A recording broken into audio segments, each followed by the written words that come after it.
Hello friends, তোমরা সবাই কেমন আছো? আমি অনেক ভালো আছি। তোমাদের সবাইকে হ্যাপি হোলির অনেক শুভেচ্ছা।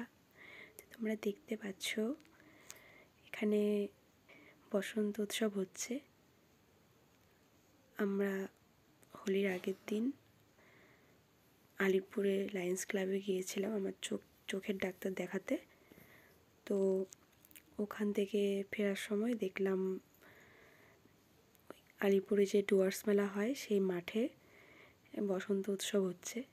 তো তখন ওখানে আমরা একটু গেলাম। আগে জানলে শাড়ি পরে যেতাম। তো তারপর গিয়ে আমরা একটু রং মাখালাম দুজনকে। আর এতটাই রোদ ছিল, যেহেতু আমার চোখের প্রবলেম ছিল, তাই আমি সানগ্লাস ছাড়া তাকাতেই পারছিলাম না। চোখটা বন্ধ হয়ে যাচ্ছিল, এমন প্রবলেম হচ্ছিল। তো তারপর রং মাখিয়ে চলে এলাম বাড়িতে। তো বাড়িতে এসে দেখতে পাচ্ছ আমার ননদ, ও ওয়েট করেছিল, সন্ধ্যাবেলায় আসছি, ওয়েট করেছিল রং খেলার জন্য। আমার চোখের খুবই প্রবলেম হচ্ছিল, কিন্তু ও এতটা ওয়েট করেছিল, ও পরে দুঃখ পাবে, ওকে দুঃখ আর দিলাম না। যাই হোক, রং খেলা শুরু করে দিলাম। তো আমাকে একদম শেষ করে দিল দিয়ে, চোখে নাকে। তারপর এরকম হয়েছিল, নাক দিয়ে রং ঢুকে গিয়েছিল। তারপর না, ওর রং দেওয়া হয়নি, আরও একদম দিয়ে দিল রং। এত যত্ন সহকারে কেউ রং লাগায়।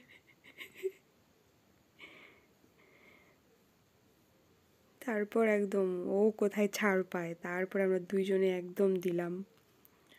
আর আরেকজন তো গেঞ্জির মধ্যে রং একদম দিয়ে দিচ্ছিল। তো খুব মজা হলো।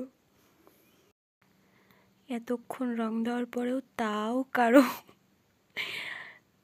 কারো আপত্তি মেটে না, এত রং দেওয়ার পরেও।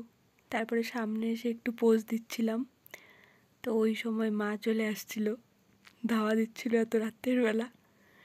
তো তারপর মাকে ক্যামেরাম্যান হিসাবে লাগিয়ে দিলাম, ছবি তুলে দিল। তারপর আর কই যায়, বেচারিকে একদম সবাই মিলে দিলাম। আর বলছিল যে রাতের বেলা এগুলো উঠবে। তারপর একদম শেষ অবস্থা। তারপরে আমরা দুজন একটু ভূতের মতো পোজ দিলাম। তারপরের দিন সকালে, হোলির দিন,